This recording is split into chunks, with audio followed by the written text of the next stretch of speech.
समझते हैं। भाषा वह साधन है जिसके द्वारा मनुष्य अपने मन के भाव या विचार दूसरों के सामने प्रकट करते हैं तथा दूसरों के भाव या विचार स्वयं समझते हैं। देने के लिए उदाहरण मैं आपको एक दूंगी। रामदीन और मालिक आपस में बातचीत कर रहे हैं। यहाँ बातचीत, वो जिस भी बारे में बात कर रहे हो और जिस भी भाषा का इस्तेमाल कर रहे हो वो भाषा का एक अंग है। बच्चे पत्र लिख रहे हैं। यहाँ बच्चे पत्र लिख रहे हैं। लिखने के लिए वो जिस भाषा का इस्तेमाल करेंगे वो ही भाषा कहलाएगी। भाषा के दो रूप होते हैं, मौखिक भाषा और लिखित भाषा। भाषा के दो रूप में से पहले हम समझेंगे मौखिक भाषा के बारे में। मौखिक भाषा जो मुख से निकलती है, मुख से बोली हुई भाषा मौखिक भाषा कहलाती है। मुख से जो कुछ भी बोला या कानों से जो कुछ भी सुना जाता है वह भाषा का मौखिक रूप कहलाता है। अर्थात हम अपने भावों और विचारों को बोलकर तथा दूसरों के भावों और विचारों को सुनकर समझते हैं, जैसे बातचीत करना, वाद विवाद, भाषण आदि। जिस प्रकार कोई भी मंत्री भाषण देता है और वो भाषण में जिस भी भाषा का इस्तेमाल करता है वो भाषा का ही अंग है। फिर हम आते हैं भाषा के दूसरे रूप पर, लिखित भाषा। लिखित भाषा किसे कहते हैं?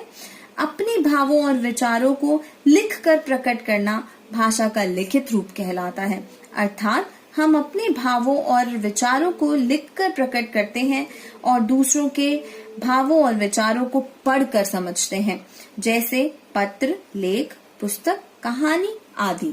इन सब में लिखित भाषा का इस्तेमाल होता है। हम कोई भी पत्र, किताब, कहानियां पढ़ते हैं और उसमें जो भाषा लिखी हुई होती है वो हमारा लिखित भाषा का रूप है। आगे हम पहुंचते हैं जानने के लिए कि हमारी राष्ट्रभाषा होती क्या है। राष्ट्रभाषा किसे कहते हैं? हमारे राष्ट्र में सबसे ज्यादा विकसित भाषा को राष्ट्रभाषा कहते हैं। जैसे कि हमारे देश की राष्ट्रभाषा हिंदी है, ऐसे ही हम जानते हैं कि मातृभाषा किसे कहते हैं। चलो जानते हैं मातृभाषा किसे बोला जाता है। बच्चे जो भी परिवार से हो, अपने परिवार में अपनी माता से जो भी वो भाषा सीखते हैं उसे ही हम मातृभाषा कहते हैं। चलिए आगे चलते हैं। अभी हमने भाषा का ज्ञान लिया, अब हम लिपि का ज्ञान लेते हैं। लिपि किसे कहते हैं? बोलते समय मुख से अनेक ध्वनियां निकलती हैं। इन ध्वनियों को लिखने के लिए हम कुछ चिन्ह निर्धारित करते हैं। उन निर्धारित किए हुए चिन्हों को लिखने की रीति को ही लिपि कहते हैं।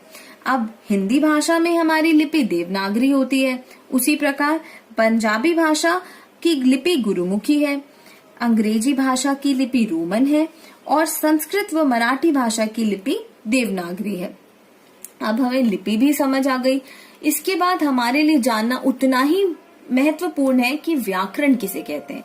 कोई भी भाषा का शुद्ध ज्ञान बिना व्याकरण के नहीं किया जा सकता। इसीलिए व्याकरण का शुद्ध होना भाषा का सही इस्तेमाल करना हमें सिखाता है।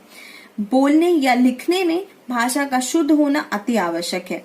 व्याकरण में शास्त्र है जो हमें किसी भी भाषा को शुद्ध रूप में लिखने और बोलने के नियमों का ज्ञान कराता है। यदि भाषा अशुद्ध होगी तो उसका ठीक ठीक अर्थ समझना भी कठिन होगा। इसीलिए हमें भाषा, लिपि और व्याकरण तीनों का ज्ञान होना उतना ही आवश्यक है